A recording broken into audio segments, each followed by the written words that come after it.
വർക്കലയിലേക്ക് പോകാം. ശക്തമായ മഴയിൽ തിരുവനന്തപുരം വർക്കലയിൽ കുന്നുകൾ ഇടിഞ്ഞു വീണു എന്ന് വാർത്ത വന്നിരിക്കുന്നു. എണിക്കൽ ബീച്ചിനും ആലിയിറക്കം ബീച്ചിനും ഇടയിലായിരുന്നു 4 ഇടങ്ങളിൽ കുന്നിടിഞ്ഞത്. വിശദാംശങ്ങൾ സൂര്യഗായത്രിയാണ് ചേരുന്നത്. സൂര്യ, ദൃശ്യങ്ങളിൽ കാണാൻ കഴിയുന്നുണ്ട്, മണ്ണിടിഞ്ഞു വീണിരിക്കുന്നു. ആളപായം എന്തെങ്കിലും ഉണ്ടായിട്ടുണ്ടോ? എന്താണ് അവിടുത്തെ അവസ്ഥ ഇപ്പോൾ?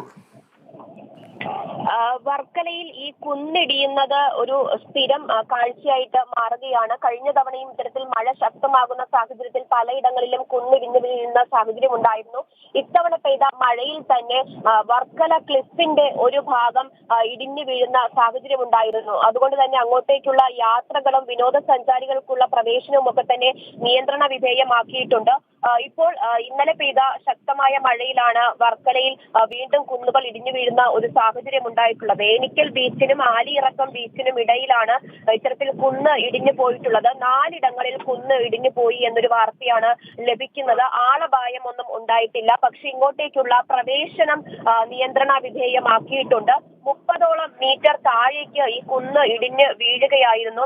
ഈ റിസോർട്ട് ഉടമകളൊക്കെ തന്നെ മറ്റ് നിർമ്മാണ പ്രവർത്തനങ്ങൾ നടത്തുന്ന കുന്നുകളാണ് ഇടിഞ്ഞു വീഴുന്ന സാഹചര്യത്തിലേക്ക് പോയിട്ടുള്ളത്. എന്തായാലും ഇങ്ങോട്ടേക്കുള്ള പ്രവേശനമൊക്കെ തന്നെ നിയന്ത്രണ വിധേയമാക്കിയിട്ടുണ്ട്. വരും ദിവസങ്ങൾ മഴ കൂടുതൽ ശക്തമാകുമ്പോൾ ഇത്തരത്തിൽ വീണ്ടും കുന്നുകൾ ഇടിയാനുള്ള സാഹചര്യം കണക്കിലെടുത്താണ് നിയന്ത്രണമൊക്കെ തന്നെ നിയന്ത്രണം വരുത്തിയിട്ടുള്ളത്.